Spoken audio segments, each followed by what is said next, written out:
Semnol kake mo faseda.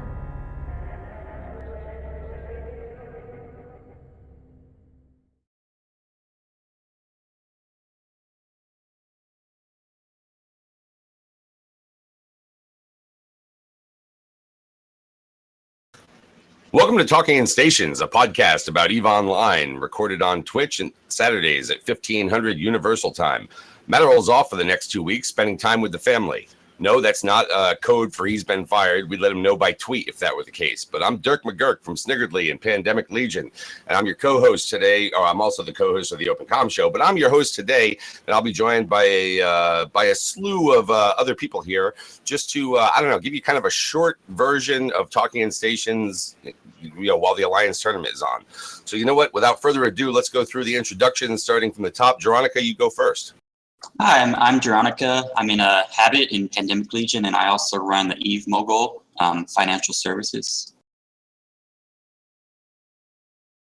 McLeod. Oh, I'm sorry. I thought.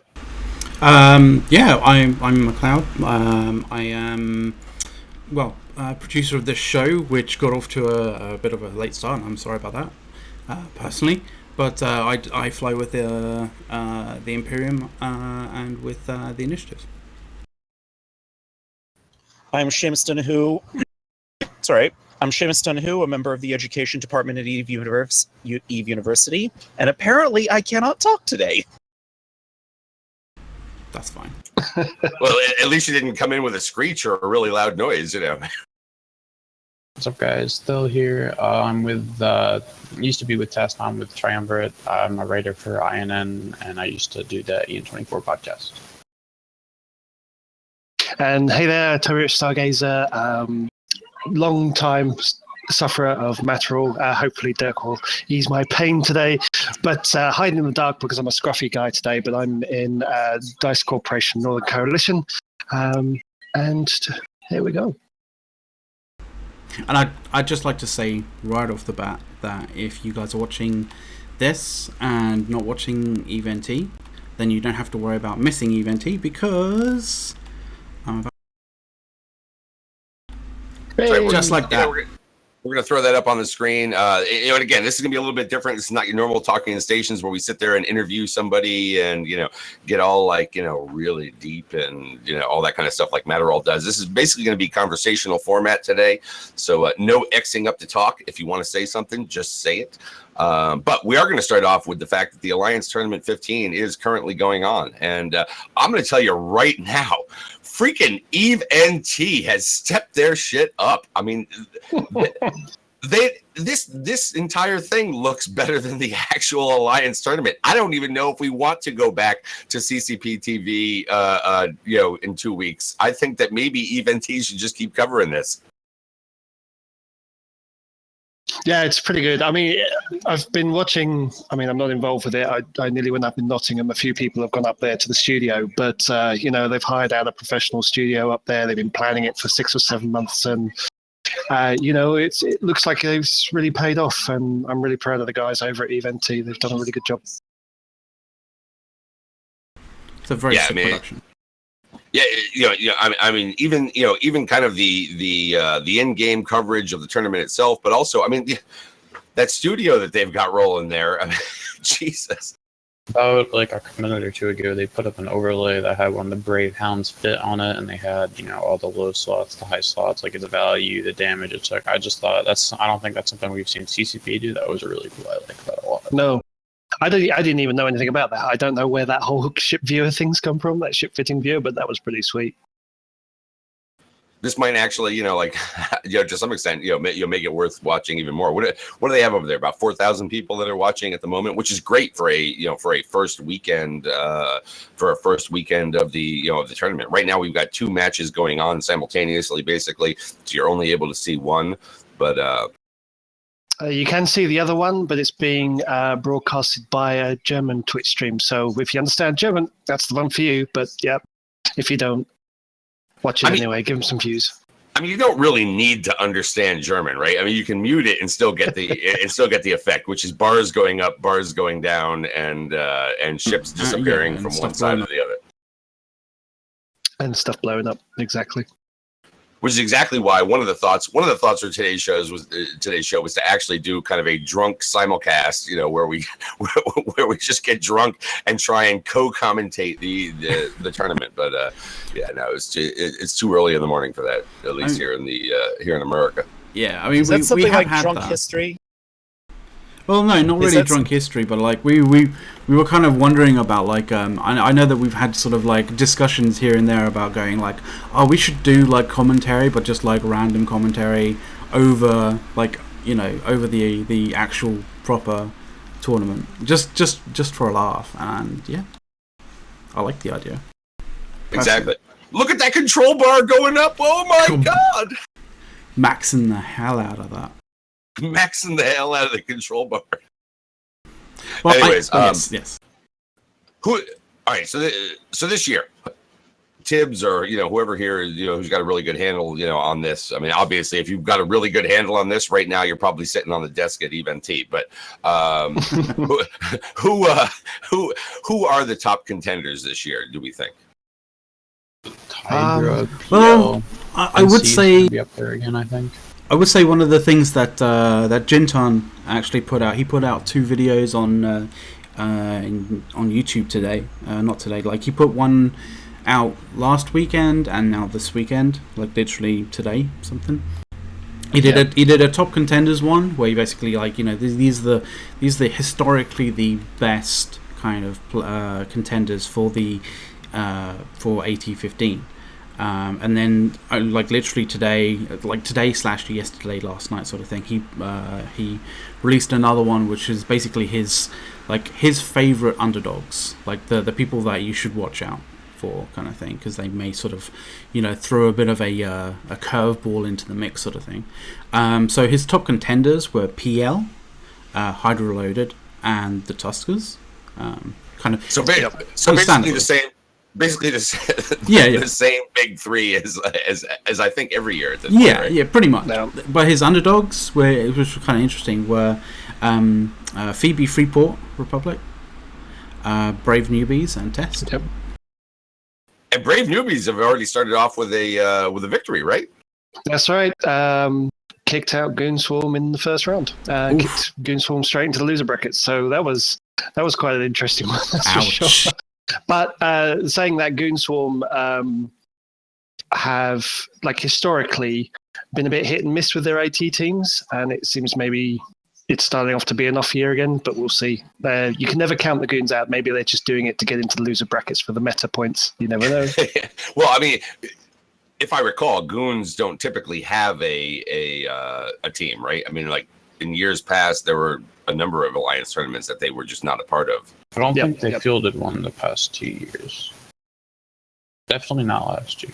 I mean, at least Goons. Goons is an organization. I know for a couple of years there, TNT did, and some other Imperium alliances did, but Goons Initiative themselves, and all that. Yep. But no, I mean, definitely like the big underdogs to watch. I think Jintan's hit the nail on the head with it. Is people like Phoebe Freeport Alliance, Test Alliance, and Brave. Like Phoebe Freeport last year did amazingly well. They got a lot higher than anybody would have thought, and they really took down some big heavyweights last year as well. So it'd be interesting to see if they can carry the momentum of that last year and get into an even higher bracket. So some of my favorite matches from last year were Phoebe Freeport ones. And Test have been. I was just saying, Innominate says this is the best GSF AT team in years. We're improving just by getting in. There you go. Hey, you can't win if you don't compete. Yeah, exactly. But one of my underdogs that's not on that list is actually, I'm not even sure if they're in it at the moment. No, they're not in it. Never mind. Don't worry. We'll carry. But there they are. Band apart. There we go. They did all right. They managed to get through a couple of grounds. They've been practicing really, really hard since last year. They seem to have had a very, very focused team. So they might be a bit of an outsider. I'm looking forward to seeing how they do. I'm interested to see how far Shadow Carcel goes, because they went pretty far in the past couple of years. They got knocked out a little bit earlier last year, but they still have like a solid core and lots of experience. And I think where they are in the bracket this year, it's looking pretty good for them. And the interesting thing about this year's Alliance tournament is because, unlike previous years where it used to be all about the buy-in, and if you got in on the buy-in, you're all right. This year, there was a whole set of feeder rounds done a couple of months back where essentially anybody could run. You paid down the flat entrance fee for it, which wasn't a lot. I think it ended up being like 2,500 Plex. You put that down, in you went through the feeder rounds, and it's given, it's shaken up the opening brackets quite well, because there are some teams in here that I just have never seen before, which is great. I think it's like Skill Yourself is one that I've never seen before. Dreamfleet's another. We Want Your ISK, great name, is another one. Thermodynamics. There's a whole bunch of names in there that we've just never ever seen before in there, and a lot of them managed to get through off the back of those feeder rounds. So it's really, really good to see a nice shake up on the opening rounds. So I'm really keen to see how they do. Yeah, I really like the idea of the feeder rounds this year, because 32 of the 64 teams came in by way of the feeder rounds. The top 16 teams, I think it was, came in by way of buys from last year, right? And then you had 16 teams that were able to actually buy themselves in through the auction.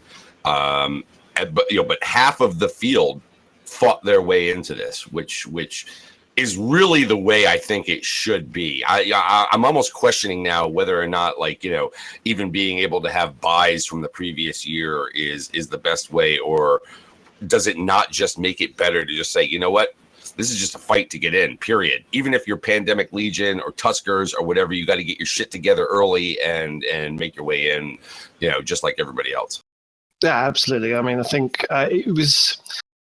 Because beforehand, it literally was always the main big teams, and maybe you see one or two names in. But now, because it's yes, you still get the first half of the field being able to do their buy-in. The second half of it is completely open now. And it was a format that was taken up by EVNT for the EVNT Cup to get into their tournament, and it seems CCP have gone, hey, well, actually, that's not a bad idea to get some new blood in there and maybe encourage people, give it a nice low barrier of entry to start getting in. So even if you don't get into the tournament proper, at least you can start building a team and putting them into test into real life sort of Alliance tournament rules, Alliance tournament environments to start getting them in. So it's a really, really good change. It means an extra 2-3 weeks on the beginning of the tournament, but it definitely seems to have been worth it and paid off. Yep. So, so again, I would encourage everybody out there that, well, once this is over, or watch them both simultaneously, which you can kind of do here, to check out the Alliance tournament this year. I think it's, you know what? Okay. So it's obviously going to be interesting to watch for those of us who are Eve players. This year, however, that whole skin in the game thing is kind of missing. Eve bet's gone. We don't really have a way, except for this thing that came up. I think I saw it 2 days ago or something like that. There's this brackets thing out there that is apparently approved by CCP. That there are potentially some ISK rewards from it. However, you don't have to pay anything to get in. It's based on kind of donations into a big pot, but there's a way that you can kind of pick the brackets, which I'll link here in the Twitch chat. Does anybody know where this came from? No clue. I think, is it the AT Webar one? Yeah. I think Jintan, I want to say, started it.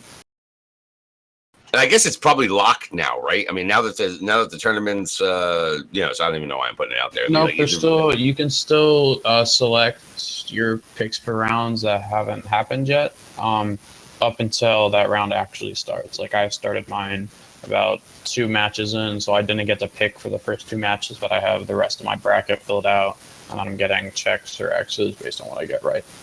So you can still participate. You haven't missed too much. Yeah, I mean, that's kind of one of the things that I think there needs to be something like this. I mean, for engagement of the broader community, it's great to sit there and root for somebody. I mean, number one, being in the Alliance tournament, no matter how good or bad you are, is totally a fun thing to do. Even if you only last 2 matches, it was still, fun to, compete in these things. But for the viewers out there, for the thousands of viewers like they have right now, there needs to be like this little extra thing, I think, to really kind of get people, engaged and sort of, have a bit of skin in the game. And losing Eve Bet, I think, was a problem. It had its own problem with existing, because then you could have things like collusion and things like that, where people are betting against themselves and ultimately make more ISK by betting against themselves than what they might get by winning. But just like real life, huh? Just like real life. I mean, just like real life. But I think for the spectators out there, we know that the Alliance tournament and the way kind of Eve is played is not necessarily, super gripping and exciting, right? That there needs to be kind of this other, tie-in to it. And while brackets are cool, I don't know, betting on individual matches is better. I wish CCP could find a way of, somehow getting that back. Yeah. I mean, we can all understand why CCP ended up doing it, because of, all the laws that were coming to light after Counter-Strike skins and all that sort of stuff. I mean, it was a different thing entirely, but, they quite rightly, from a business point of view, were quite worried about what the ramifications would be if they kind of dabbled in that area, especially if they allow players to do it who could potentially abuse it for other reasons. But it's still... absolutely right. It doesn't. I don't get why they haven't already put it into the game. It was a part of one of the original design plans of EVE Online to have some sort of gambling element into it. And from what I can understand, there is actually like places where you can go into the client and you can see references to some sort of gambling games and things like that. But they were never put in for some reason. So I don't know how they do it, but if they want if they want players to scratch that sort of gambling itch, and I think there certainly is a group of them that likes to do that. I don't understand why they haven't put it in the game already. I think just the whole gambling, you got to regulate it, and there's a lot of real world laws about it. I know, who is it, Valve, have to kind of limit their micro transactions as part of CSGO with the whole key lottery, and I know a lot of them got shut down, especially because underage people who play the game could potentially be gambling, and that's a whole other can of worms that is really a lot of effort to get into for CCP. It really goes back to the whole thing of kind of the real microtransactions and real money. When you allow real money to have access to your game, right, and officially accessed by way of things like Plex and whatnot, you really open yourself up to real money that gets translated to virtual currency that then gets gambled and things like that, right? In the absence of that whole microtransaction thing, none of it is a problem, because the whole idea of gambling in a video game is not a problem until you can semi-link it back to real money. When money gets involved, things get funny. Yeah. Yeah, no, and that's the truth. And the thing is, even walking in stations, right? The whole thing with ambulation, and all that, right? Obviously, which is a dead thing now, but the whole, one of the things there was, and we'll have casinos. Yeah, there was a thing that was going to be like, we're going to be able to gamble, or we're going to be able to basically be at a table and be able to gamble with people like virtually face to face sort of thing, right? And that kind of that was one of the kind of cool draws about it, as well as sort of literally just being able to sort of be in this virtual bar and have a drink with your corp mates, with your alliance mates, right? Virtual strippers, I mean, all of it. We're gonna have all of it with walking in stations. Well, with the removal of the captain's quarters, I think that is now fully gone, unless somehow it comes back in through Project Nova, of which we've still yet to see anything on. 2 years on. Almost 2 years on. Although I don't know if you guys ever played the PS2 version of Project Nova. There was actually a bar in the PlayStation Home kind of area of the game. It was, and it was genuinely kind of alright.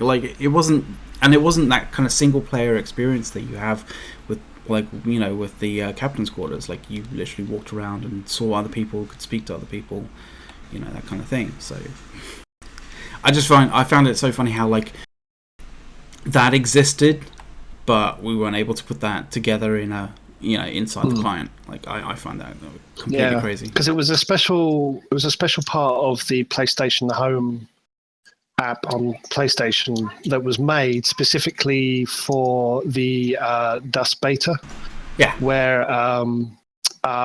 you had to go into the E3 convention that was replicated in PlayStation Home, solve the clue to get access to that room, then solve the game that was in that room to get the Dust beta key.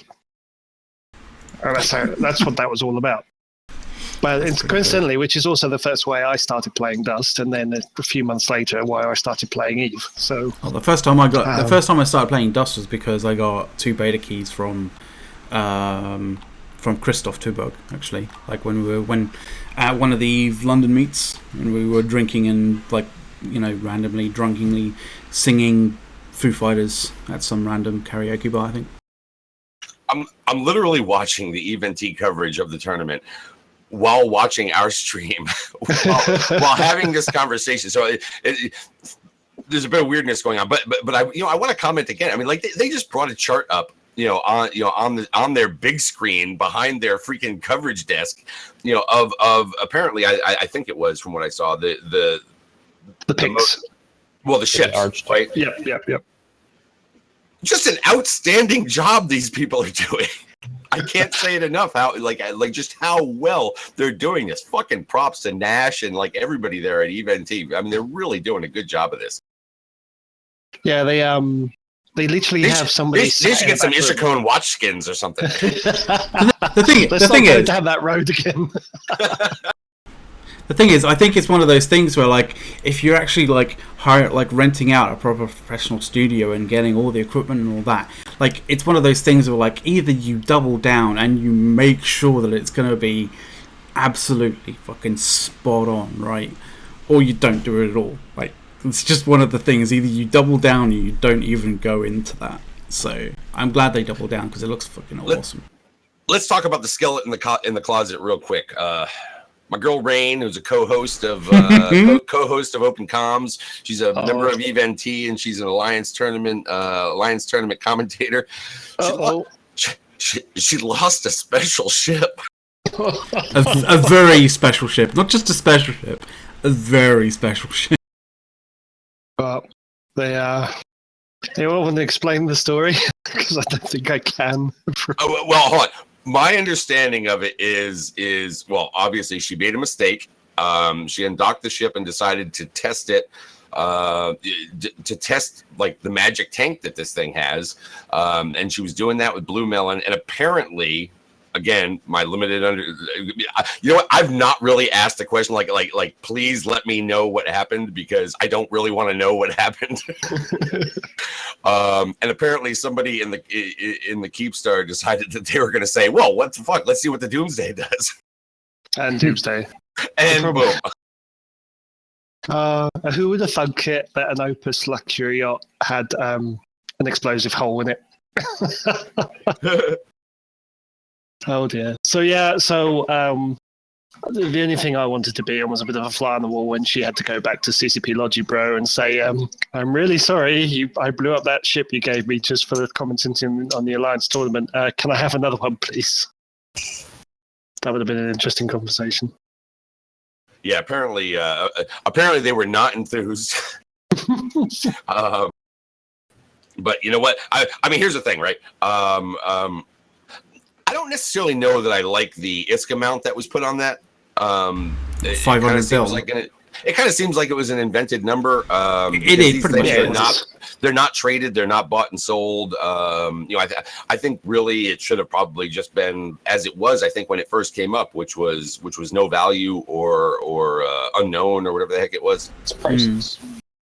Yeah, I mean it's priceless, but it really doesn't have it because they're not traded. I mean, these are ships that are used exclusively for coverage of the Alliance tournament, and it's not the same thing as owning one and being able to sell it and therefore putting actual value on it. Yeah, Moscow exactly. 71 just says you're jealous because you don't have one. I probably would have lost it in a much dumber way, but well, there we go. But along with the Alliance tournament stuff, the last week or so, there has been a lot of news that's come out. A lot of news, with CCP releasing their latest development video as well. And there's some been a bunch of interesting stuff. insights in that. Like just in the development a video lot of alone that- to start off with. what was that? Just in the development video alone to start off with, let alone the other stuff coming out from like Eve Down Under and Eve Northeast, that kind of thing. So. Yeah, we've got Eve Down Under that's going on right now. I just got back from Eve Northeast, from last weekend. But that development video, a lot of the things that were in there, have some of them have already hit Tranquility. So I mean, these are not things that are currently under development.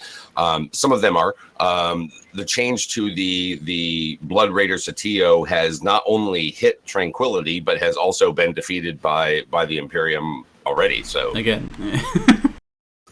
however, I think even the comments out of there, and we don't have anybody on right now. I don't think that was that was part of that. But apparently it is more difficult now. Apparently it is something that they actually had to kind of work at. They had to go out onto Sissy. They had to retest some new stuff. You can't bring the Frigate Menace to it anymore. They were actually having to tank it and bring Logi. That was actually having to work at it. So that's good, right? I mean, you want the thing to be I don't know, difficult. Yeah, you don't want people to be able to metagame it and then just like walk all over it with something that doesn't require any degree of like significant kind of risk involved. Like you want to be able to like it's that classic risk and reward kind of situation, right? So you want to be able to in order to actually get those awesome BPCs, you need to actually field something that has some decent risk attached to it. So I'm glad they've done it. Yeah, and it's certainly like defeating it with just nothing but a big swarm of Punishers just made the whole thing feel a little bit cheap. And the fact that they've also changed the loot mechanic, because beforehand it was just like you exploded the Soyoto, a can dropped, and anybody could fly up to the can and grab it. So what you ended up having was a bunch of people in interceptors warping into the can, completely nullified, going, "Oh, mine, yoink!" and then running off with it. They should just wait. Now, that's right. They're now in those container-style boxes now that you see sort of from Project Discovery and some of the events and things, which are big. Like you can only fit one of them in an actual hauler. So you have to have a hauler that has like I think it's 5,000 meters cubed in it. So if you're going to do it, you're going to have to put something there that can carry it and move it, and that's a danger all by itself. But it means you're just not going to get a bunch of trolley people coming in because you have to control the field in order to secure the container, which I think is Hauler swarm. Hauler swarm, exactly. Bring in the haulers. But yeah, no, it's it's definitely good because after having gone through that, right? I mean, I hate to say you want to be assured to come away with the winnings of having beat it, right? I mean, but I think they should. I mean, I think it needed to be something where it's like, look, if you have to set up the type of fleet concept that you do in order to defeat this thing over over a couple of days, right? To come away with nothing because basically, a swarm of interceptors warped. Yeah, I mean, it's just that's just shit gameplay. I get this. A lot of things are kind of like that. I think they just like all they needed to do was really increase the size so a frigate can't grab it. But like lots of stuff are like that where you can just if you grab the blueprints, I mean you get the stuff. Yeah. Now we don't know, or at least I haven't heard in the story on INN it didn't mention what they did come away with. So I'm assuming it's a Moloch. I'm assuming a Moloch dropped and they got it. They just didn't say so. And on that note, if anybody wants to sell me a Shemosh or a Dagon, please contact Tiberius Stargazer. Thanks. At the usual address. At the usual address. And you can find me on Twitter and in-game. Now, as part, as part of that development video that came out, they also made mention of coming next is a Serpentis version of this. But Serpentis capitals already exist in the game, right? So, it's kind of like, they've come out with this new thing called the Vanguard, which is a Serpentis carrier based on the Thanatos frame. With a web bonus. Yeah, that's the cool thing. It's got a new fighter. And that fighter has a specific Serpentis weapon. I can't remember the name of it, but yeah, I mean it's basically got the same. It's got the same web bonus that Serpentis ships have. So, Yeah, You mean the Vendetta? No, Vendetta is a supercar. This is a brand new one, Venom. Fighters. Yeah. And what's the Vanguard is the new carrier. But this is great because it's because we knew from a while ago that they were going to flesh out the capital line for the Serpentis. They were going to have a fax, they were going to have a carrier, they were going to have a dread, they were going to have a super, and they were going to have a titan. So now all we're missing now is the fax. But the interesting thing that's going to be, for me at least anyway, is because at the moment, because originally you got the blueprints for the Serpentis capitals either from the Serpentis loyalty point store, which very few people, unless they're willing to trade in Concord points, would get them, or if you controlled like a level 5 mission runner that had that, very few people had access to. So there wasn't many of these blueprints coming onto the market. But the problem there wasn't much a trade with the blueprints was because the ships themselves, the material costs, ships and the sales completely flew in the face of how faction ships were set up beforehand. Because faction ships, the material cost of them was always the same as their T1 equivalent, maybe a slight variation on it. And the value of it always came from the blueprint. The Serpentis caps, the Vehement by itself required 20 billion ISK worth of materials to build. So the blueprints for them were worthless. So nobody did anything with them.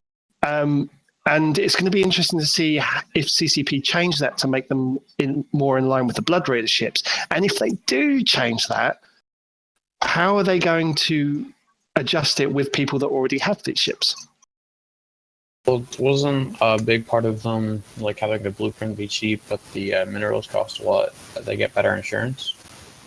Yeah, that was the offshoot of it. But, for a Vehement, you insure it for 6 billion ISK and you get 24 billion ISK back when it explodes. So, yeah, you kind of do. But again, that completely flies in the face of like what is the established faction ship meta, as in the material always costs as much as the T1.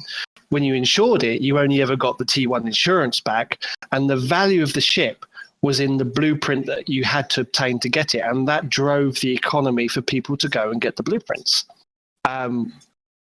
Now it's just kind of, well, I get a Vehement blueprint and I sell it for 500 mil, but I have to spend a whole ton of loyalty points in order to get it. Is it really worth it when I can actually buy something else that can get more of those loyalty points out, like the implants and things? So that's why they haven't been flooding onto the market as much as you'd think they were. And you look at the Revenant, which is the only other faction super capital ship out there at the moment, other than the Blood Raider and the Serpentis ones. The material cost of that is exactly the same as a regular supercarrier, but all the value of it is in the fact that people are going to get the blueprints. So now it will make this event where you're going to go to the Soyoto worthwhile because all the value's in the blueprints and not the material and building it. So that's raw ISK that the people are getting from running it. And that's what people running the Blood Raider events get at the moment. But at the moment, unless they adjust the Serpentis capitals to correct that, it's just, what's the point? Because you're only going to get a $500 million blueprint for a Vehement and maybe $6 billion for the Vanquisher. So it'd be interesting to see how CCP change that. Yeah, I mean, I would. And there's gonna be more of these that are coming out. I think they made mention of Greases. I think it's going to be for pretty much every pirate faction out there, right? I mean, that's right, the plan. They're going to slowly go and sort of flesh it out for every single pirate faction. Yeah. I'm waiting for the Sisters of Youth facts. That close. Well, because we know from Eve Down Under, where CCP Larrikin at his presentation at Eve Down Under in the last 24 hours showed off the Garista capital ships, which includes a Dreadnought, a Titan, and was it the Fax as well? And the Fax. It wasn't just showing off the visuals of it. They actually put down actual stats for it. Like they showed some of the actual the bonuses and the roll bonuses and stuff like that. I can throw that quickly up on the screen for everybody to see. So, and contrary to completely what I thought they would do, they're actually giving the variant of the Phoenix a fighter tube, so it can launch fighters. That was the crazy thing. Like anybody who remembers Dreads having drones a long time ago is gonna kind of have that little bit of a little bit of a smile, a little bit of glee kind of come back because a little bit of nostalgia because you'll be able to have drones in the forms of awesome fighters, and it's not just the Dreadnought in actual fact, it's also the Titan. The Titan can field too. Titan can launch too. Yeah, they can and launch heavies as well. Remember how OP it was when Dreads had I missed my had a small drone bay. Gecko carriers. Oh my god. The old Gecko carriers as well. Yeah, but the and to go along that, it looks like the rogue drones at last, something for some of the drone legion people are getting their own fighters to farm as well, and a shipyard. And a shipyard. Yep. So there will be the same way that Blood Raiders have their shipyards. Rogue Drone will also have a shipyard as well.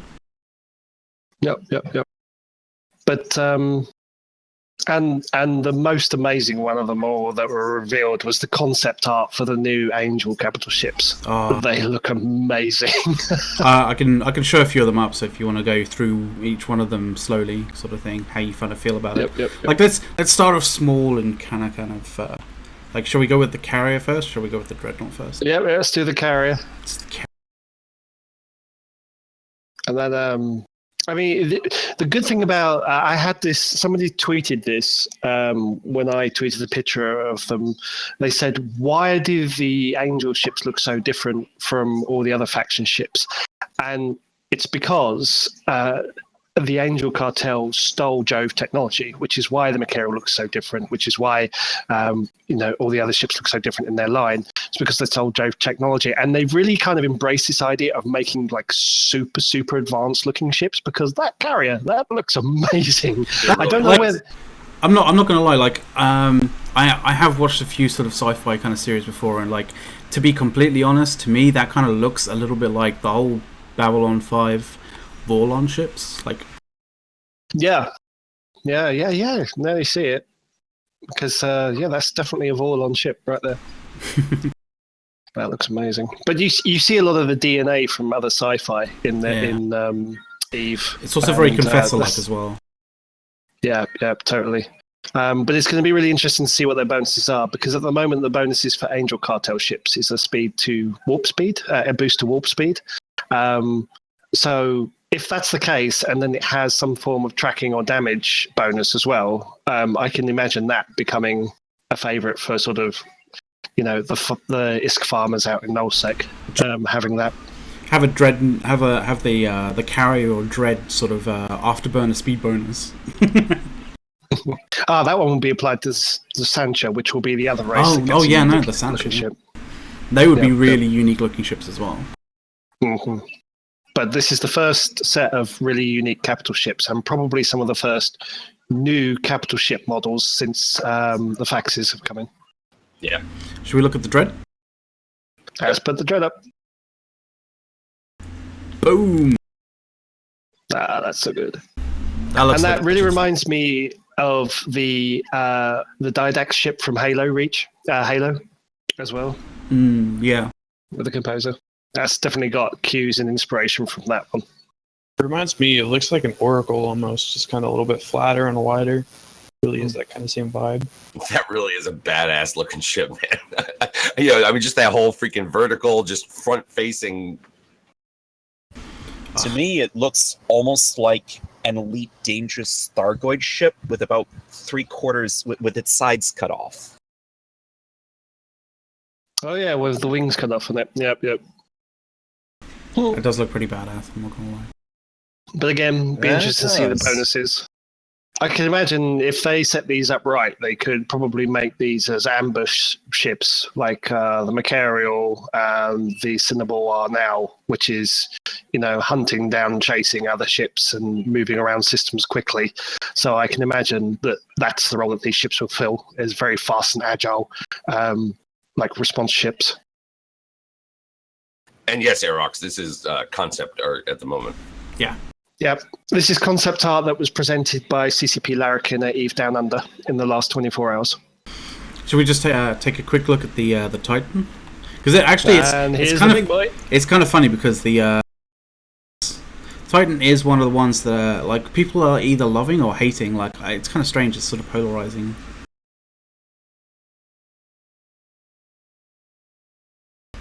People have said that it looks somewhat crab-like, which is kind of funny because considering what it could potentially be utilized in space for. So I think we found designed to eat your ship. No, it's I think we found, designed to eat PVE, I think. Yeah. Just like stab people, just run right into ships and like have damage on that way. Yeah, exactly. I mean, it certainly looks like, maybe the new flagship for Hard Knocks. It's got that whole crab thing, right? Yeah. I mean, but this is what the great thing about these particular ships are, these angel ships, because they're not confined by like the major races. They're so radically different to everything else. They can just produce like a radically different design. Hate it or love it, I think it looks great. That thing on grid is going to look so good against the other capital ships. I wonder where the turrets are going to be mounted. That's what I was going to say, Tibbs, is that looking at this on the screen, right, in concept art, in kind of like the same dimension size as the Dread and Carrier, this on the field is going to be fucking massive and completely different than anything else. Yeah, it's gonna look pretty insane. But definitely. I mean, you're gonna know it. You're gonna know it as soon as it comes on grid. Like even before even looking at the overview, you're gonna see it and be like, "Yeah, that's a faction. That's that's an Angel Titan." Like straight away. Like. Yep.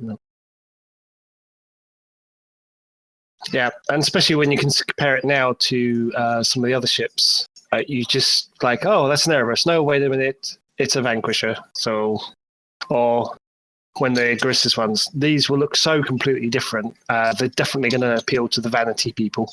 Oh, no that really question. want one of these. I'm kind of thinking like when you said sort of like about the Dreadnought, like that's going to be like the go-to ambush kind of ship.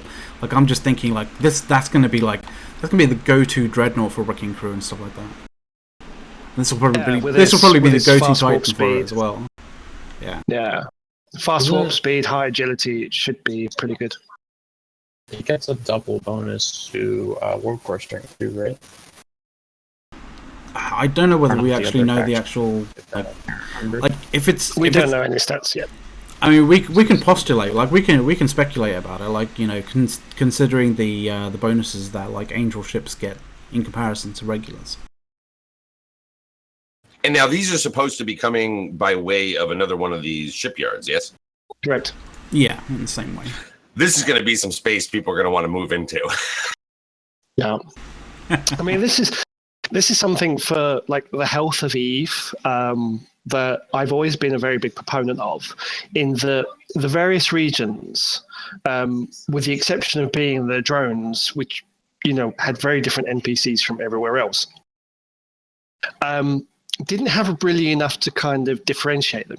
I mean, you go and shoot a rat, you might get like a variant on a faction module that gets dropped, but which will have its own unique thing. But is that enough for a large group to go and put their flag in a bit of space and going, hey, we're going to set up here because we're going to go do this? No, I don't think it is. But with this, like with completely unique rewards and valuable rewards that people as a group have to run together to kill, would make the space a lot more enviable and a lot more, contestable. So you will probably see people trying to get hold of space to get access to these ships and controlling the supply of them, because a group that can control the supply of these ships could make a killing. They really could, because like you said, this is, if nothing else, right, given the designs of these ships and how different they are from basically everything else out there, this isn't just a skin change on an existing ship, right? Those vanity players out there that really like flying stuff that is completely different from everybody else, they will pay money. Yep. Absolutely. Pay a lot of money. But moving on, was there anything else in that, from that development video? I mean, there was stuff with version, V5, version 5, the shaders, which looks cool. They were going to be, instead of having like different teams work on ship and module balance, they were going to have a dedicated team and hopefully maybe finish tier side that they started a while ago. Yeah, and that's a great move for CCP as well, because it's needed.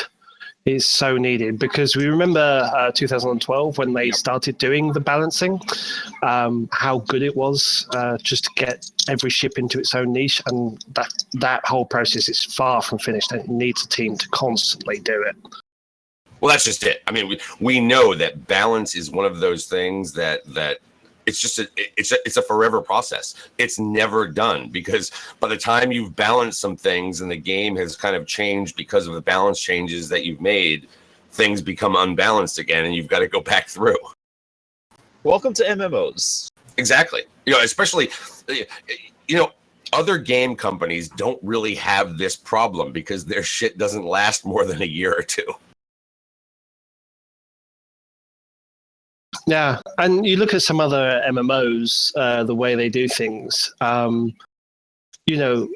think World of Warcraft is like the perfect example of that sort of thing. They'll produce a bit of content, and then people go and farm that content, and then they'll go, oh, okay, well, now I produce another bit of content, and then everybody goes and does that instead, and nobody does the original stuff because, it's unbalanced materials. They no longer have any worth because it's all about the next more powerful thing, the next more powerful gear. Where EVE can't function like that, because on the basis of the fact that every ship has a role, every ship has a purpose. And in order to keep the EVE economy going as well, fluidly, everything needs to be at least profitable, even slightly, at some point or another, in order to keep everybody doing what they're doing. Yep, exactly. So yeah, I think the dedicated team idea is good. I mean, we'll see how it plays out, right? I mean, because obviously the idea of a dedicated team sounds great. We'll see how it plays out in hopefully they're going to be on top of it. We're going to see faster iteration and movement on the balancing than what we have in the past, but definitely going to take at least a month or two, because they said they weren't going to make any major balance changes before the end of the AT. I remember last year, I think they introduced some of the, was it the T3Ds? They did something about halfway through, and we saw those changes in the last couple of weekends. Now, one of the things they did mention in that development video is coming in August is changes to void bombs. Yeah, they did say that they were going to iterate upon the defense systems of Citadel, so they are going to be changing void bombs. Well, yeah, and I was confused about in that video when they said changes to void bombs, because I know that Seagull in her video postcard a few weeks ago mentioned the stuff about void bombs from structures, right?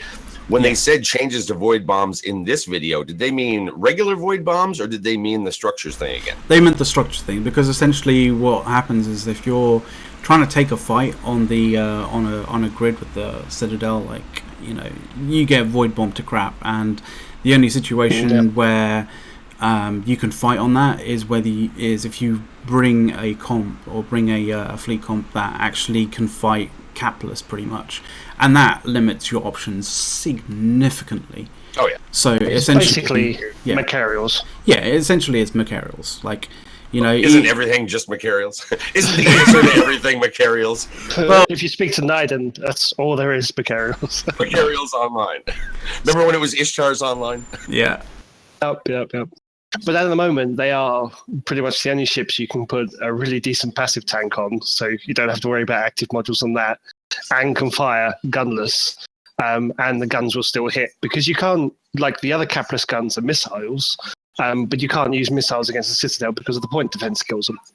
So it literally means the only ship you can fly is something with projectile weaponry, and that's not really great from a game balance point of view, because it leads to just as you said, Macarials Online. Now, speaking of guns, another thing in that development video was some changes that they're making to guns. They showed the lasers, but they also showed hybrids and the artillery and stuff. Yeah. But, where it's like the difference between what it looks like when these guns are going to fire, when you've got pulse versus beam and autocannons versus artillery. Some of that was. I'm not a big fan of being zoomed in on a ship, but apparently, it's going to look completely freaking different, not just from your guns firing, but also the way they strike a target. Yeah, it's going to look pretty awesome. And to from a kind of video, like an Eve video maker kind of sort of perspective, like I'm all for that. Like really, really, definitely all for that, because like anything to make the Eve experience look better, like when you actually make a video, especially if you're using Control F9 to sort of get rid of all the overlay and stuff like that. Like, it adds a lot. It adds a hell of a lot. I will say this, and it's basically based on Roscoe's comment out there. Seriously though, does anyone actually leave potato mode? On occasion, that is one of the weird things. On occasion, right? But I know that they put in these new suns. I undocked yesterday on one of my characters that I had in like super potato, like super, like big fleet potato mode. Okay, and I know that they've redone these suns, and the suns look magic. I literally had an orange disc in the sky. Yeah. If you're on super potato mode and you go to the sun, they look god awful. I mean, it was just an orange disc, and there was nothing to it, just an orange circle in the sky. Oh, that's it. And I mean, I'm one of the few people probably that likes to play the game with as high graphics as I possibly can. Every time they introduce something, a little piece of me dies, because I know I have to go and buy my new computer, because in the last couple of years, it's even struggling with Eve, amazingly. Like, some of the graphical updates in the last year have been so good, but also at the same time so processor intensive. It's like, oh no, the Eve is no longer the game that runs on a cheap computer anymore. You have to start upgrading again.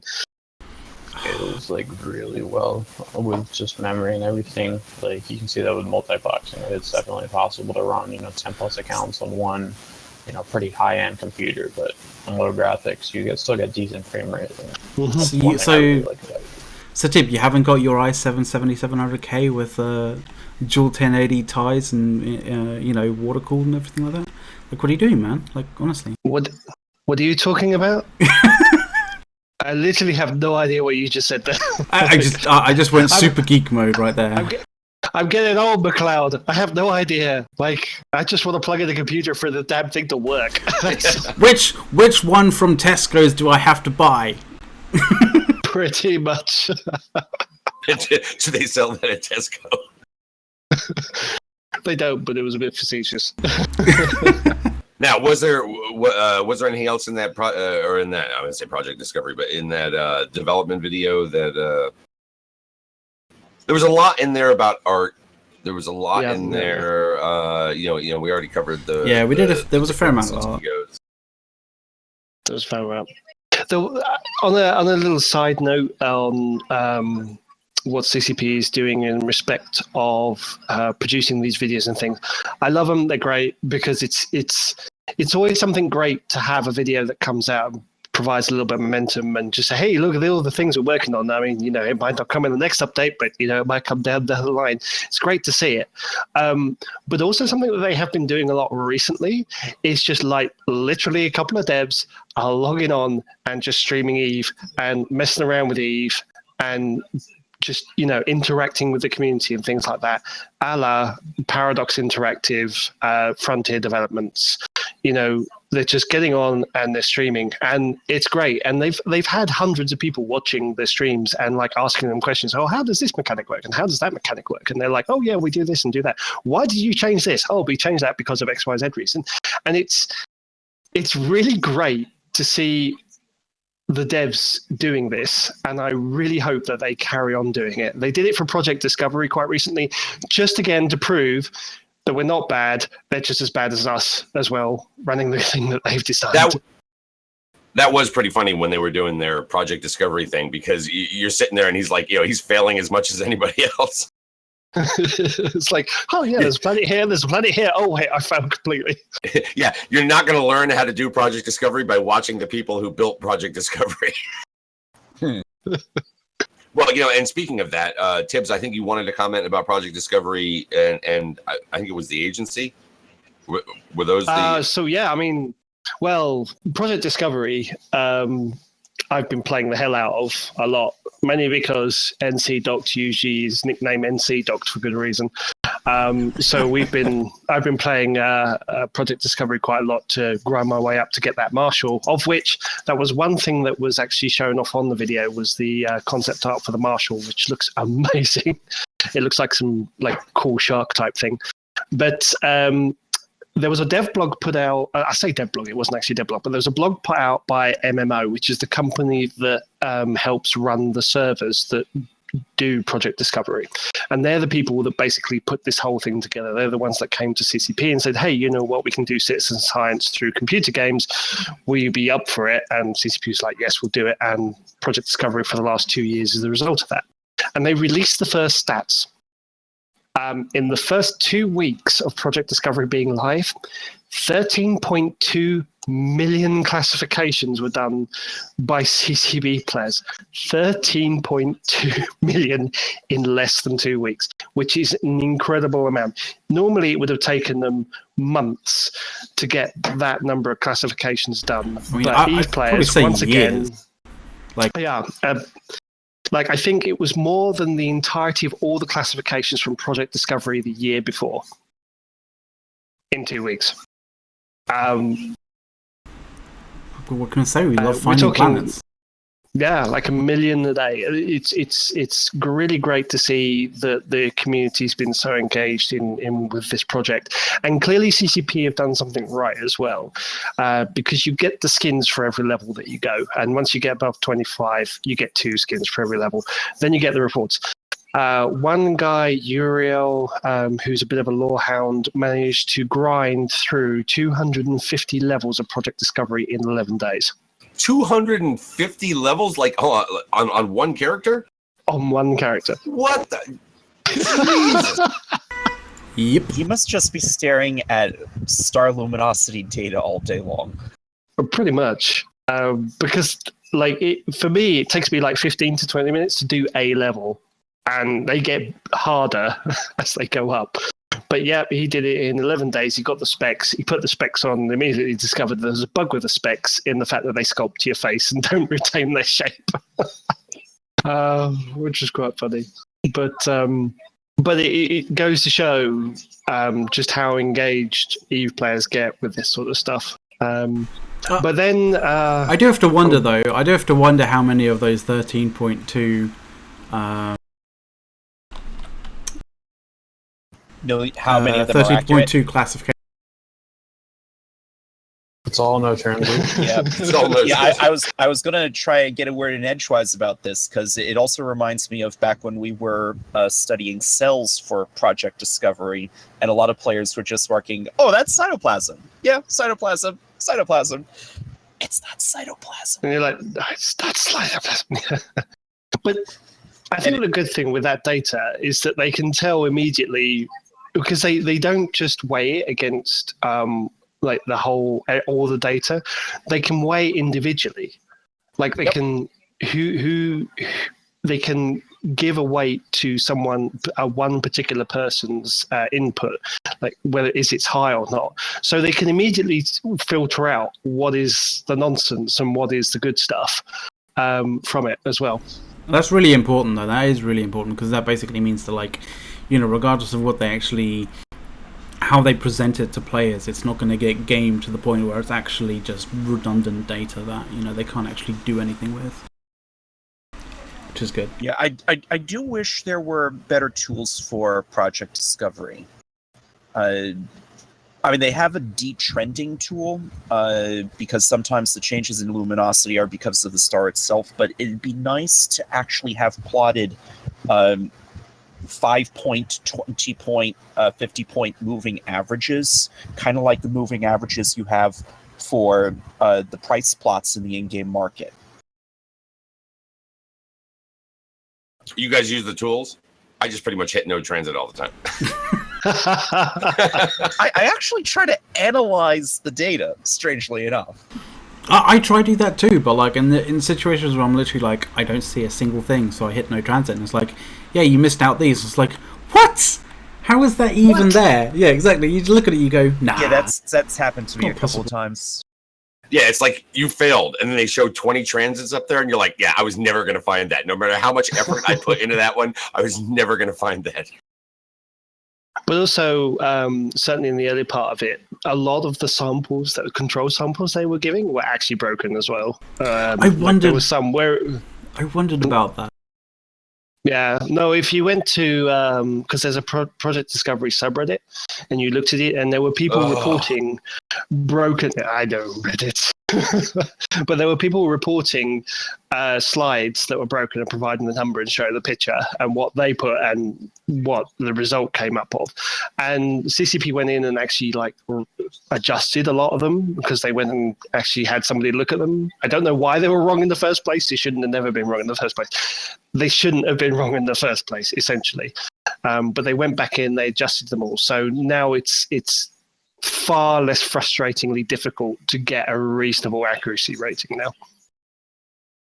It's an interesting setup from the Bastion. We have the Bastion up versus Test Alliance, and it's an interesting Bastion setup. Geddon, Guardian, Stratios, Prophecy, Pontifex, Vexor, Vexor. I mean, that looks pretty much like a drone setup. It's interesting. It's like the super Stratios over Ishtars or Vexors. I mean, they do. I think they have bigger drone bay. They get more flights, but I don't know. The Guardian, I don't know what it would cap with. It's probably maybe the Armageddon, because I do believe they changed the rules so each ship can bring a single cap transfer. So maybe they're going to try and keep it up, but on normal hard direct, or it's just going to be medium direct.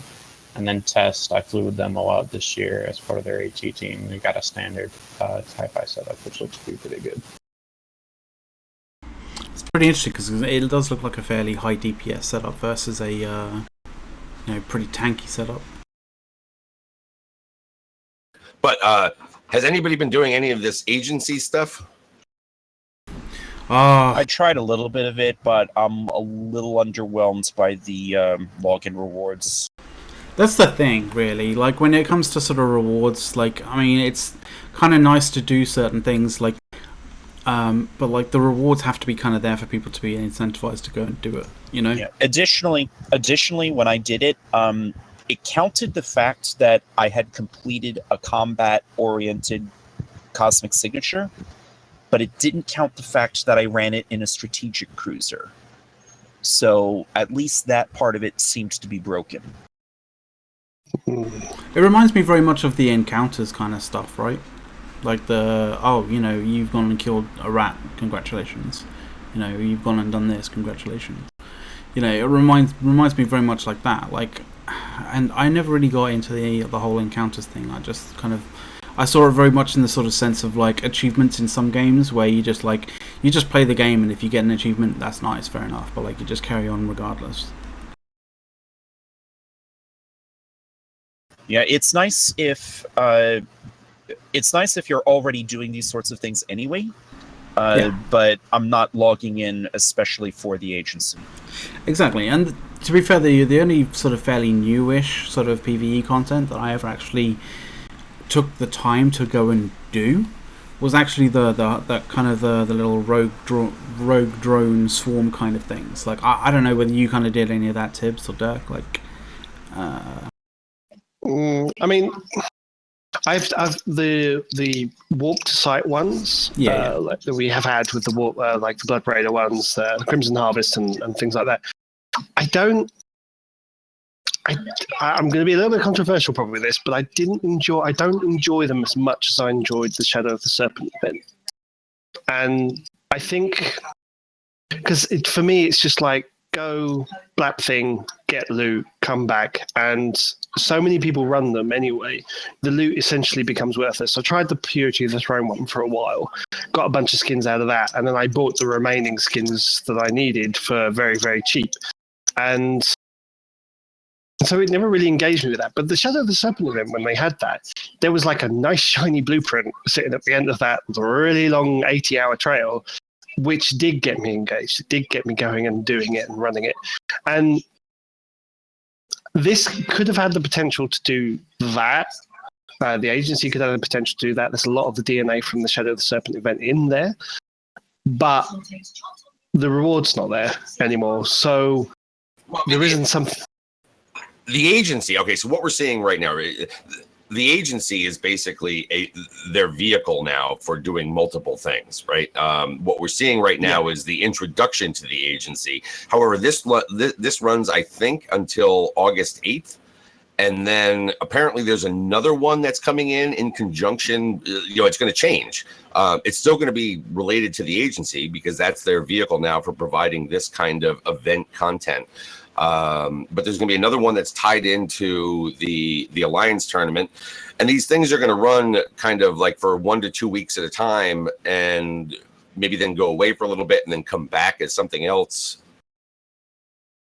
Okay, so maybe unlike the Shadow of the Serpent event, where it was just this big, fat, juicy T-bone steak sitting at the end of it, it's a more continuous thing. Yeah, I'm looking at the agency window right now. The current event ends in 2 days, 18 hours. So it's going to be an umbrella for all the various different events. But even so, like, that's one of the other kind of things you have to kind of wonder is, like, is this content for, null seckers? Is this more content for sort of, like, low seckers and high seckers in that kind of sense? Because, like, as you'd said, like, you enjoyed some of the other events to, like, a lot more because there was a lot larger prize at the end of it in comparison to other ones. So it's kind of like, is that more of a something that's oriented towards null seckers, towards end level kind of PvE content sort of thing, or is this the one that's like kind of more orientated towards like low seckers and high seckers? Everybody, yeah, I can see what you mean there, because when you're in low sec, there's definitely a whole bunch of things at null sec. There's definitely like a whole bunch of things you can do. There's the DED sites that pay out really well. There's the ratting that pays out pretty consistently.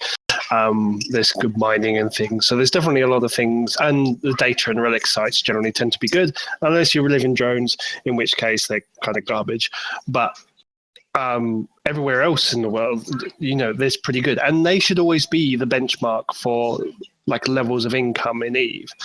And I think you're probably right in the fact that having this event, it has to be as inclusive as possible for everybody. So they have to be able to be completed everywhere. So I guess my real question would be, off the back of that, is, okay, maybe it doesn't engage null seckers as much. So would it engage low seckers and high seckers more to log in and get involved in this thing? And does it? And my biggest gripe probably with the event is it feeds into solo play more than building interactions with other people. I really agree with that. Like, I mean, when it comes to EVE, solo is not the way that you kind of do it. Like, this game comes alive when you actually have friends, when you make friends, when you join up with other people to do certain things. So yeah, I completely agree with you, Tibbs, there. Yeah. Because like the Shadow of the Serpent event, if you got a gang of your buddies around and you ran around your space in nullsec, you could grind out that event super quick. like super, super quick. If you did it on your own, it took forever. And this here, the very mechanics of it produced that. So it brings an interesting question. Because I'm seeing in the Twitch chat that people are saying solo is best and solo needs more content. So does Eve need more solo content? I feel like because you need a lot of, you can play things solo, but you can also do some things with the alts, and that really offsets like the need to have people to do things with.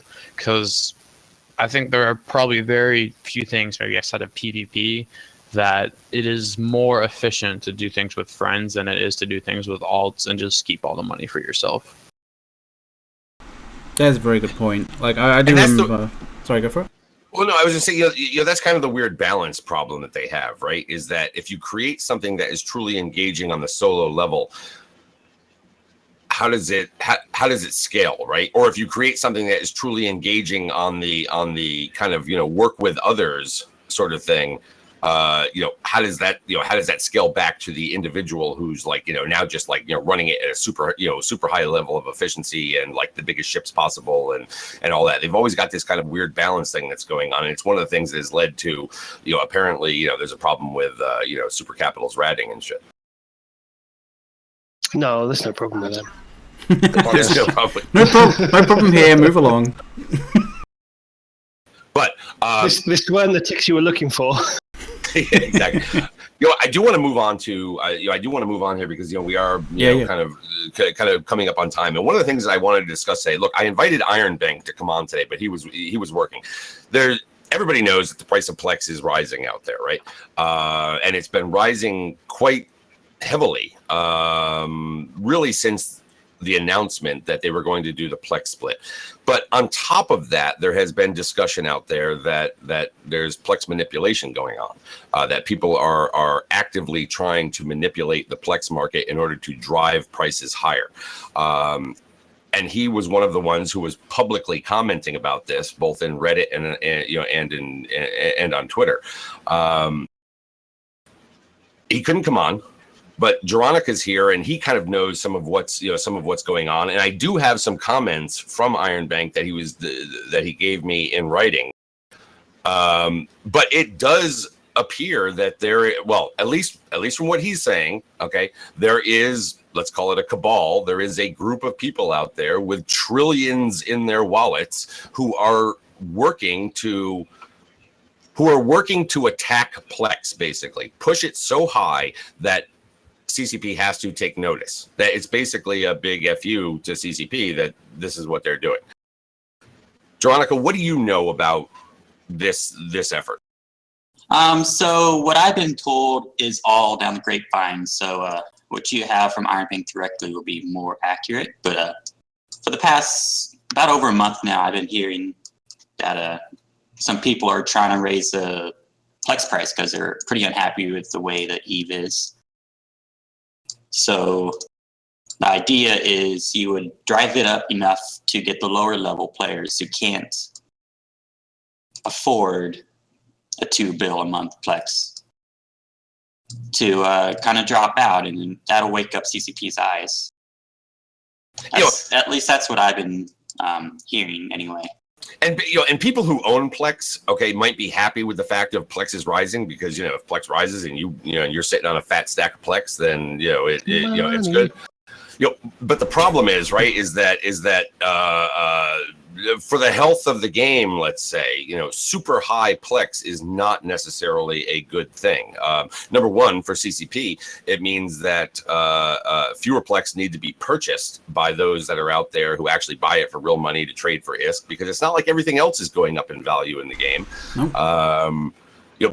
But apparently, I said, what are the goals here? And he said, 10 million per Plex or 5 billion for 500. Basically, break the economy of EVE. Well, the funny thing is, with the price of Plex, if the price of Plex goes up and up and up, it actually has a kind of almost inverse kind of thing, because CCP aren't going to change the cost of Plex you buying it, using real currency. So essentially what that means is if Plex goes up, when you buy Plex, you get more ISK back. So it almost in effect, you start getting a situation where you things start dropping in price, other than Plex. And that's the thing.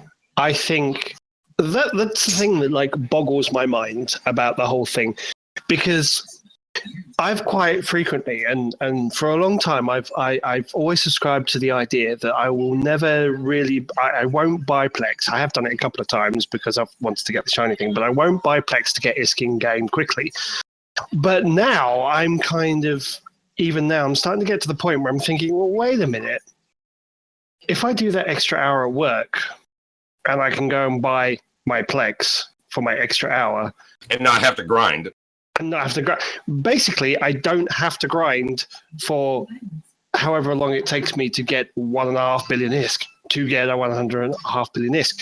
And I'm just wondering at which point, and it will be the general consensus of the players that decides this, at what will be the level it is where people just sit there and start going, sorry, I'm not going to go grind for ISK, I'm just going to buy some Plex. And then they'll go and buy it, and then the price will level out and it will stay at that level, and it will go up and down depending on the number of people that are buying it. And the whole idea that people are manipulating it is fine, because I can get it, because Plex has now become the reserve currency for EVE. People are storing their Plex because it's a nice place to keep the cash, because it will always go up in value, because ISK has always been pumped into the game. But there will come a point where the EVE players sit there and go, I am not going to go and rat for 5 hours to make whatever amount of ISK. I'm just going to go and buy my Plex, and here's my ship that I need, off I go. And that's it. So I find the whole concept, there's definitely people manipulating it, because it's EVE. People manipulate the markets to make profits.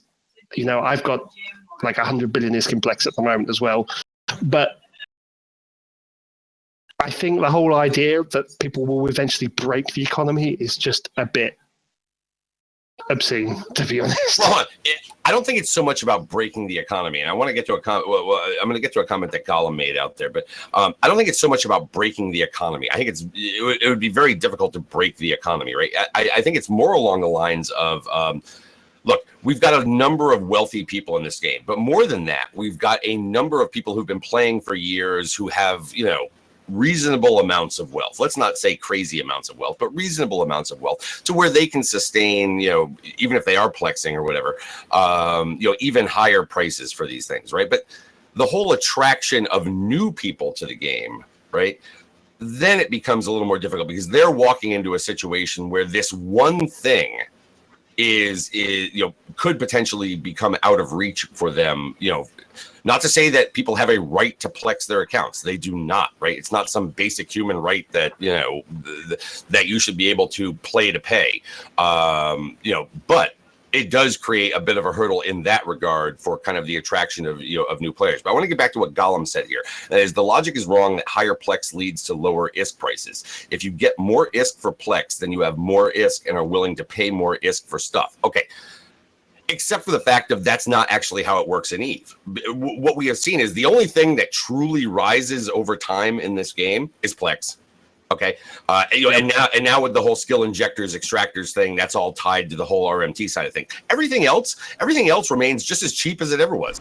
And to be fair, the other kind of aspect of that comment is since when have you been totally fine with paying an absolute shit ton more ISK for exactly the same thing? Generally people tend to look for somewhat decent kind of a decent price for something. I'm not going to go to Jeddah and pay 3 billion for a thorax if just because I've got a whole ton of money. Obviously not. I'm gonna find a fairly decent price for a fairly reasonable price. It doesn't mean that in my sort of staging kind of system, if I need a thorax, I'm gonna go pay 3 bill for a thorax that's next door. Yeah, I might think, oh well, I'll just go buy it in Jeddah and have it shipped over in a day. It doesn't.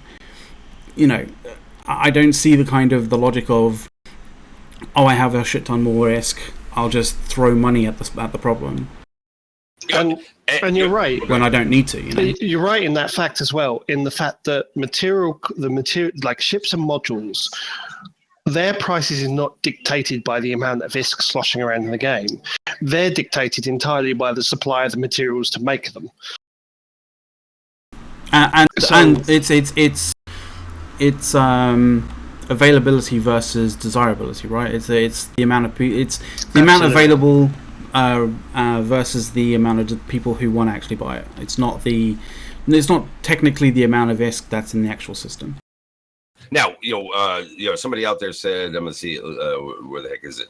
Well, they mentioned speculation. Look, this is speculation, right? I have no idea if what Iron Bank is saying, is actually happening, right? There are people who are making the claim at a time when Plex is moving at a rate higher than what is typical for the game. Okay, now we've had other periods like this in the past. You go back to 2013, 2014, where there were things that happened, changes to the game that all of a sudden Plex, affect Plex. They put in new demand drivers for Plex, when they introduced multi-character training and all of these other things, that caused kind of like the worth of Plex to basically, rise on its own, because now it was just more valuable. And also obviously just the incomes of the game going up and things like that. I have no idea if these things are true, but what I do really question, and I've questioned it since Dr. E left, and because he was somebody that was at least publicly acknowledging that the stability in the rate of increase was something that they wanted to watch. And I do wonder whether or not they get concerned over times like this, when it's not just about, let's call it a stable price increase, but you actually have spikes. And then if somebody is in fact trying to manipulate it, what is CCP doing on the other side? Because just running a sale doesn't really offset some of that stuff. No, absolutely not. And I know some Plex traders, and one particular guy that has several trillion ISK in Plex, and he's, he just buys low, sell high. That's it. So he's loving it at the moment, the way the prices are going up, because he's making hundreds of billions of ISK off the back of it. But are people manipulating it? Sure, of course they are. They're pouring all, but I think we're all manipulating it because it's all so much easier just to pour all of our ISK into Plex at the moment. And that's been like that. I mean, from the time Plex was 300 million ISK, for back in the old days of Plex, right? To when it went to 600, it was like people were screaming, and at 700 million and at 800 million, and oh my God, it's going to hit $1 billion, right? I mean, and again, we're talking in the old Plex terms here, not this microplex stuff, This has always been the thing. I mean, the fact of the matter is that, look, there is unlimited ISK faucets that that are in this game. All it demands is you go out there and do your thing to grind your ISK, and in aggregate, those faucets are what they are. Whereas with Plex, it technically requires somebody out there to reach into their real world wallet in order to create these things. Yep. So we've always had this thing where look, there is excess ISK in this game, and what is the safe harbor for excess ISK? Plex. The funny thing is, like, I always kind of look at this in sort of a sense of like, what kind of example, like what would this be sort of in an example in the real world kind of thing? Maybe sort of, people putting their money into gold kind of thing. But I always kind of think to myself, like, is this like a Plex bubble kind of thing? And if so, I mean, is it going to burst in any way, shape, or form? And I kind of think to myself, like, to be completely honest, like, even going back to the old kind of Plex rather than the microplex, where you have 500 Plex being, what we old kind of guys would consider to be a one normal Plex. Like, I remember when that one Plex was like, back in the 350, 400 mil kind of days.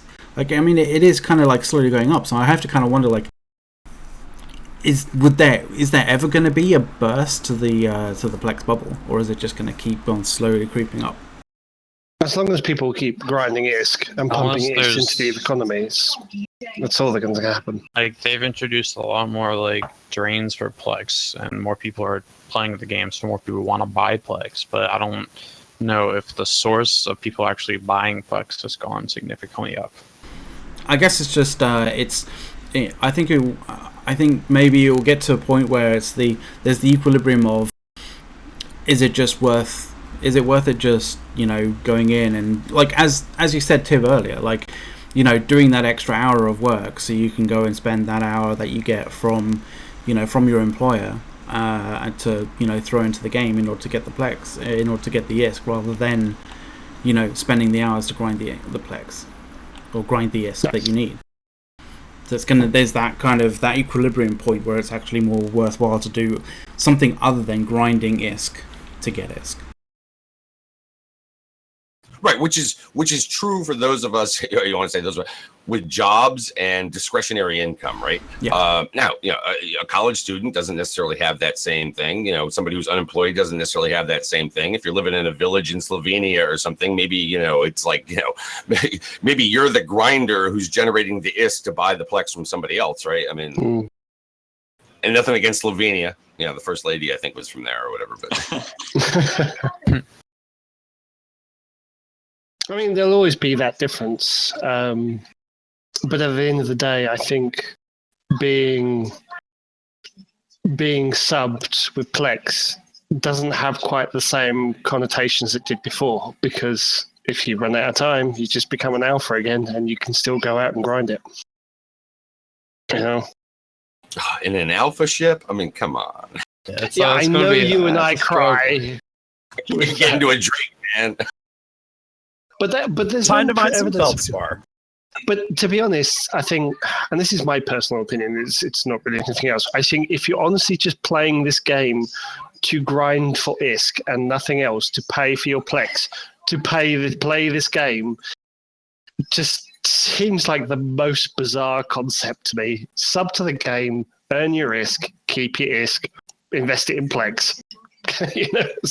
No, you know, and again, this is like the same conversation we've been having since 500 million ISK Plex back in the day. You know, where it's like, look, if the only reason you're playing is so that you can make the next payment on being able to play again, you're doing something really wrong. It's like there's a spiral there that you need to kind of get out of in some way, shape, or form. But yeah, so you know, I will come back to, look, if there is manipulation, look, I don't like the idea of manipulating their real money trading market. Okay, you know, mainly because I think that there are other issues involved here that come with player retention and things like that. That there are people out there who are willing to grind in order to do it, but you reach a point where, I mean, Eve has always been a second job. Okay, like, you know, like it went from, you know, being a hobby to a second job a long time ago, I think. But I do think that this is something that CCP needs to be wary of. I think that Dr. E had it right back when he was concerned about price stability, not how high Plex would ultimately go. And Dr. E was wrong on a number of things, like when he would compare things to the Chinese server and what the prices were over there, because that's a completely that's a completely real money trading fiasco over there. But whatever, it's the Chinese server. Yeah, there was a lot of you know, various different factors that you couldn't compare one against the other at all. Like, it was just, there's no comparison to be made in any way, shape, or form. But I do kind of get where I do kind of think that the whole idea of like price stability and inflation stability is a very important thing to kind of like keep an eye on and make sure that it stays somewhat in check. But you guys, like, do you guys want to carry on this topic, or should we discuss some in-game kind of activities that have been going on for the last 15 minutes? You know what I thought? Yeah, you know what I thought? Because we've got a couple of you guys here who know something about it. Somebody linked it a little while ago, well, actually, like closer to the beginning of the show. But there was a little bit of a battle that took place today, and apparently a Titan and some fax machines were. Don't talk to me about this. I don't want to know. I know nothing. I actually didn't even want to start on this topic. Like, I had other things lined up before this. Like, but if you want to jump into this topic, I'm totally fine with it. A Titan and 33 Force auxiliaries were lost. Oh Jesus! So can Well, somebody whoops. explain that? I mean, do we want to put just to sort of play the video just up on the screen while we're talking about this? Can try. Hang on. Like, I'll see if I can find it. Yeah, but like, I've quickly got the battle report up on the screen at the moment from Vestuve. It happened in Vestuve, which is a low sec system. Crap, where is it? Like, it's in. I don't even really care, but. Yeah. Some system in low sec. Some system in low sec that you couldn't bubble. Placid. Yeah, Placid. That's the one. Yeah. So. So what exactly happened here? How did this begin? I mean, right. It kind of happened because certain people saw certain things happening over the course of a few days, and as is always the vestige in Eve, there's always going to be that one person, right? There's always going to be that one person, that guy who doesn't align, that guy who's late, that guy who's whatever, right? So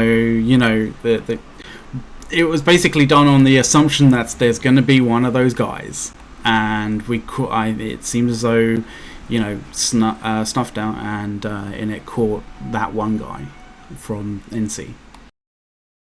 Hey, McLeod, you need to get Project Mayhem off the NC side. and Project and the initiative. Well,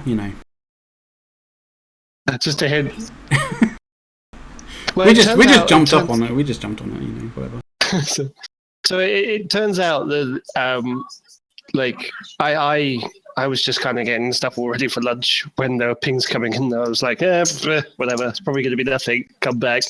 Turn out it's like this whole thing. So NC was moving a whole bunch of supers and titans around, and one of them got separated and bounced off a gate, and then got dread bombed by 100 dreads.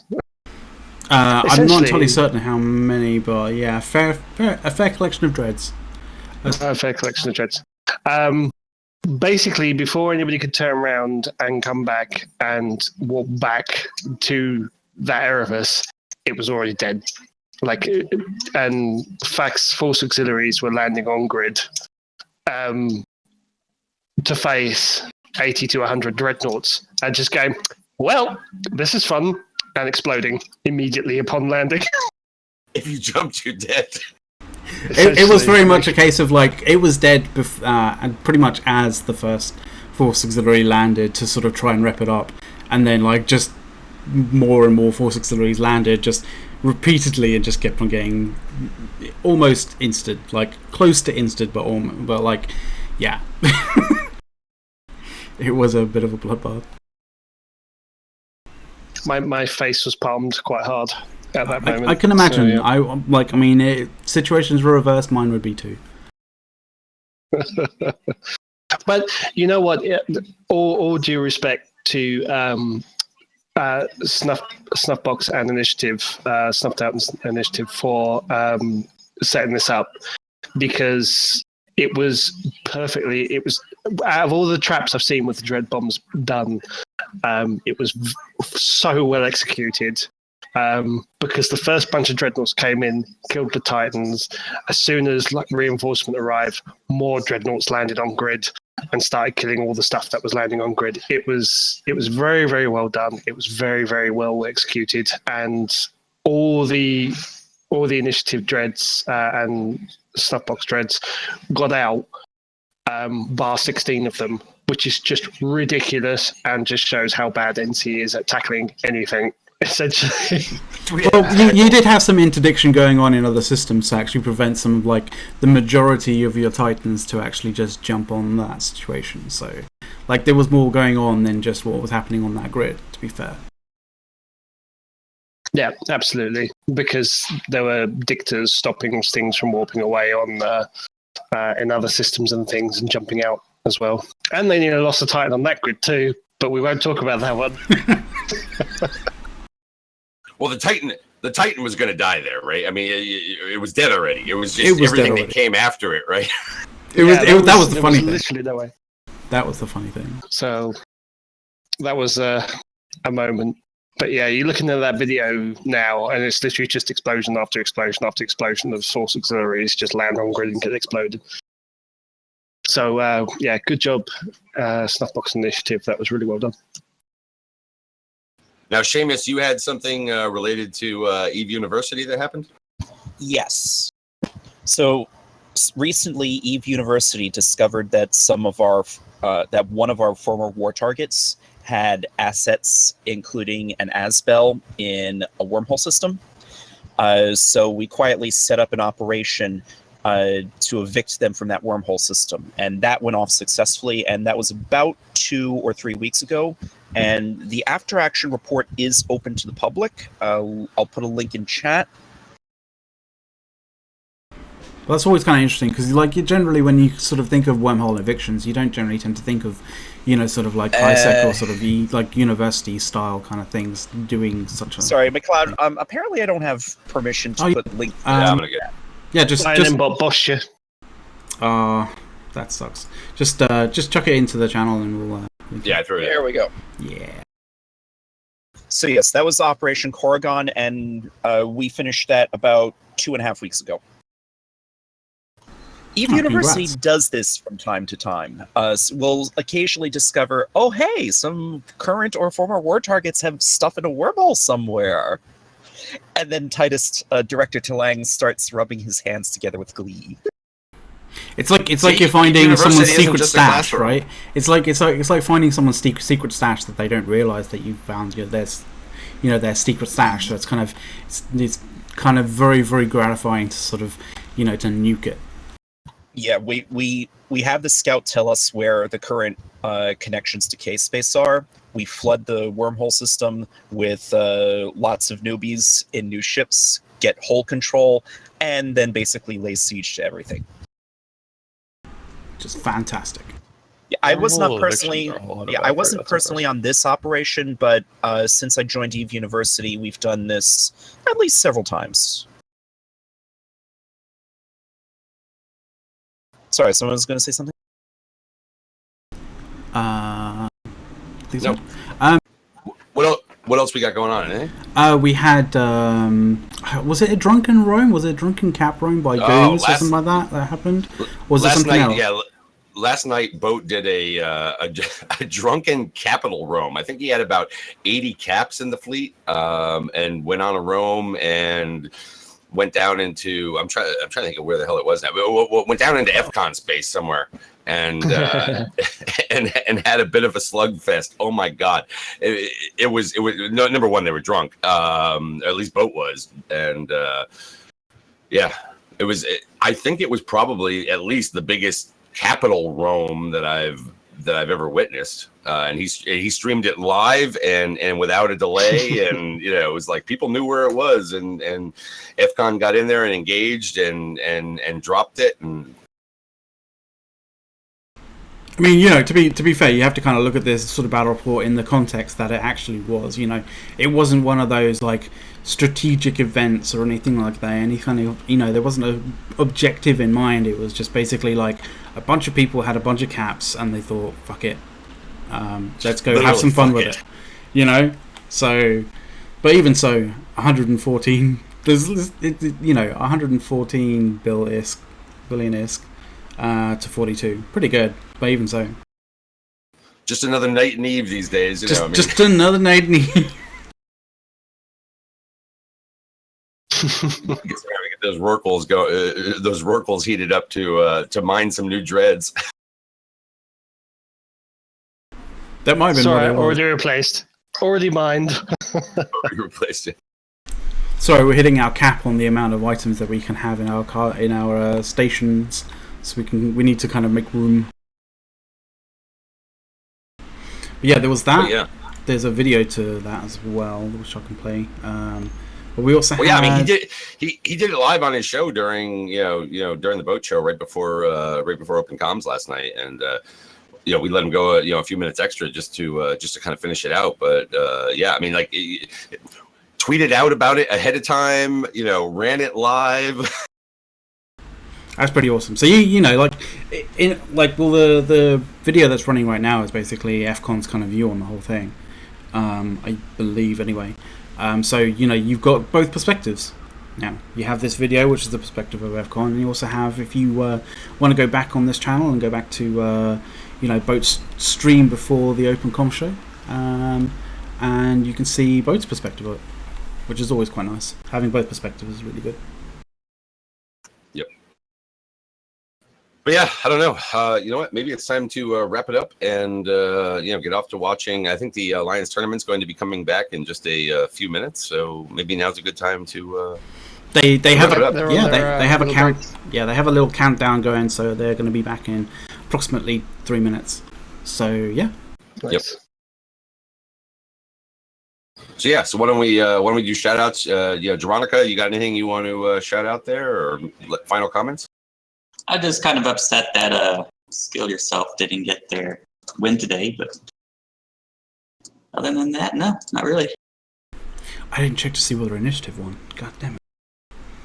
I'm a terrible Alliance. I'm always checking it. Seamus, anything there? Just a shout out to the several dozen Unistas who camped Wormhole for 3 days. Straight. Damn! Phil? Good luck to everybody in the AT. I hope we see some explosions, hopefully some uniques or AT ships. Should be fun.